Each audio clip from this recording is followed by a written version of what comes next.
Well, good Sunday to you all. Today ends week one, and tomorrow we move on to week two of Faith, Living, and Learning. I think we're off to a very, very good start. Although I haven't seen any of your initial reflection essays on Let Your Life Speak, still, the journey so far for me has been really good and important. Your thoughtful engagement of both the discussion around Beckett and the amazing work you've done with your first ontology presentations have been really great introductions to you and great conversations, and I'm eager for this journey pilgrimage to continue. The descriptors that come to mind this morning after reviewing your ontology presentations are powerful, moving, insightful, important, and transparent. I have a much greater sense of who you are and what I can look forward to. It's almost as good as sitting in a coffee shop with a latte listening to your stories. Thank you so much for your good work. Before I get into talking about next week, though, I do want to remind you of a couple of things. First of all, even though the syllabus and Moodle talk about this, there is no online face-to-face discussion this week or for this course. We'll continue our conversation about morality and leadership and self-discovery in the heart of crises online, just as we did this week through the discussion forum. More about that in a few minutes. Second, I do want to remind you that the requirement and expectation, and for me, the joy of your contributions to the discussion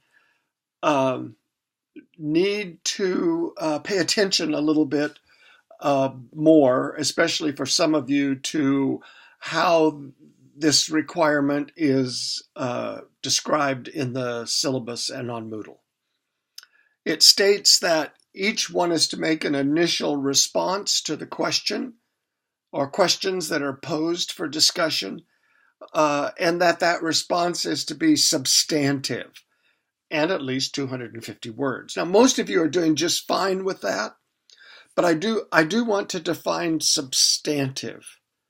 Basically, for me, what that means is you explain why you have responded the way you have responded. I like to say there are no self-evident truths in this kind of discussion. So help us to understand why you're answering the way you're answering. There will be similar questions about each of the films, and while it's possible sometimes for those answers to be fairly briefly responded to, a substantial response that explains why you answer in the way you do is more important to me than your answer. I'm more important for you and for me to know why I feel this way about the discussion. Also, the language about your follow-up responses, the required follow-up responses in the discussion forum goes like this. Post at least 3 substantive responses to your instructor or classmates. That statement is followed by these words about substantive. It defines it this way. Substantive posts must advance the conversation. Good point or I agree are not substantive. I call those verbal high fives, and it's okay to say that, but why do you agree? Or why do you think this is important? Or why do you think this is such a good point? Let your classmates and me know what you're thinking and why. That's what a really good, thoughtful discussion is all about. Well, enough of that. Let's talk about week 2. This coming week, you will engage with another film. This one is titled Romero, starring Raul Julia in the title role of the reluctant Archbishop of El Salvador. Here again, we find a person, and yes, again, a real historical person, and a narrative that is essentially a true story. We find Romero caught in a terrible conflict that demands a response. A response, quite frankly, he's reluctant to give. And in some ways, the story is similar to Beckett, and Romero and Beckett, the persons, have some aspects in similarity.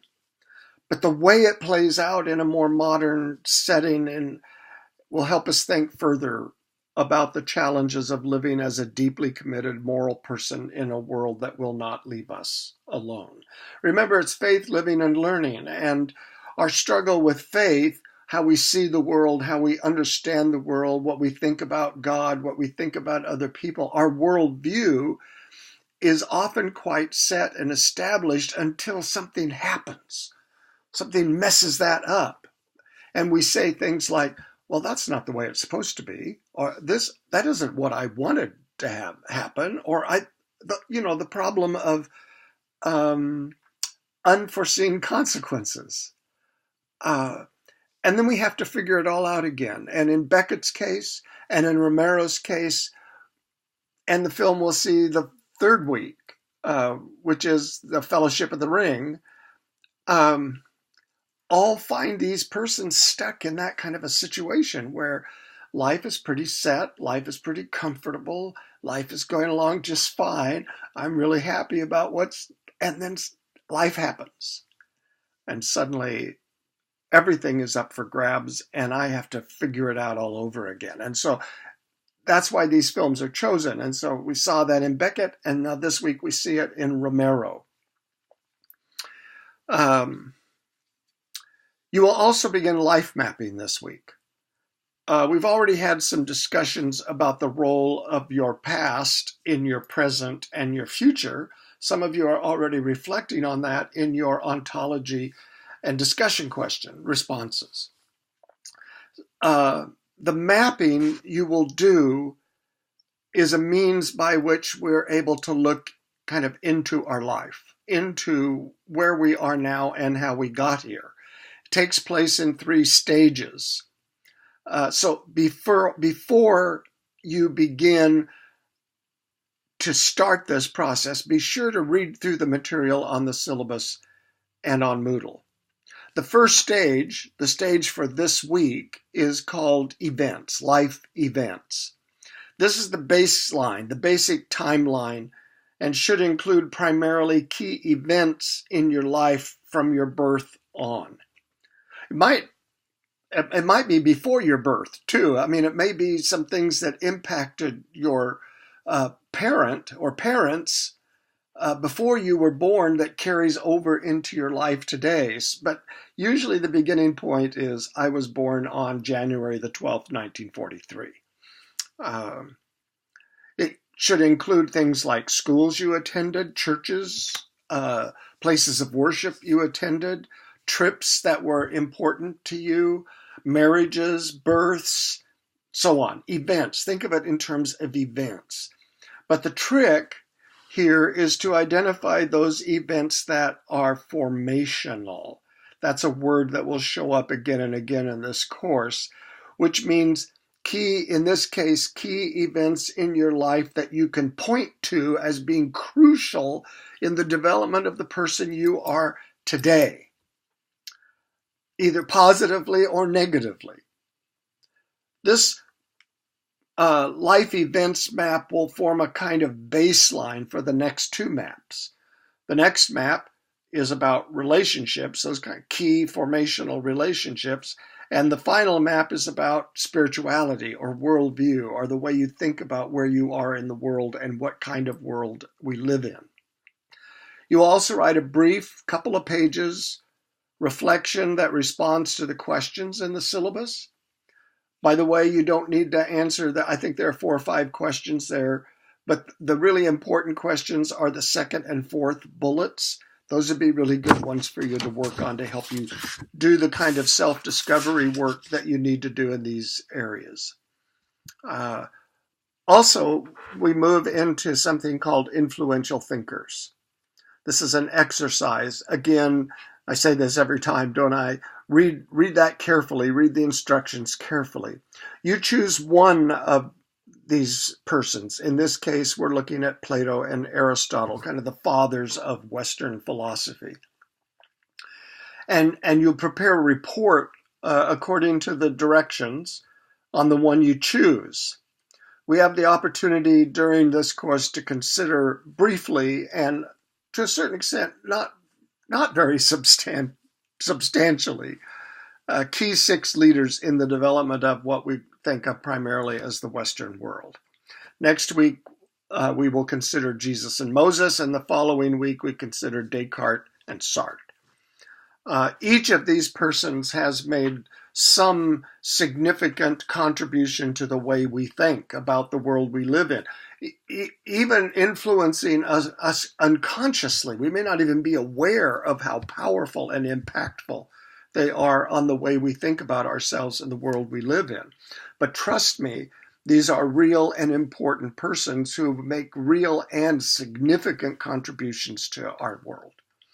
This exercise will help you see that. Finally, you get to meet Anne Lamott in her memoir, Traveling Mercies. Anne's a strong brew, a strong cup of tea, or maybe even something stronger. Some students fall in love with her, and others, well, maybe hate is too strong of a word, but they have a real struggle with her. But no one leaves her indifferent or bored or feeling like they've just wasted their time with something unimportant. She, as we used to say, lets it all hang out. And it's her story. It's a story of recovery. It's a story that some of you may have stories that are similar to, and her take on her own life and her own journey may help you also to think about where you are and where you're going. And it deals with faith, it deals with life, and it deals with learning in the midst of all of that. I will be eager to discover how many lovers and haters are in this group of students.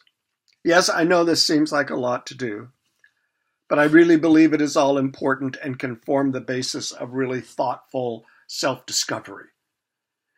In the world of literature, there's a concept called the willing suspension of unbelief. That is a phrase which describes the human capacity to suspend judgment until all the facts are in.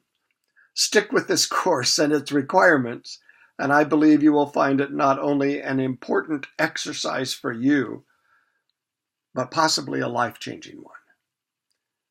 See you next week, so to speak. Blessings on you as our journey continues.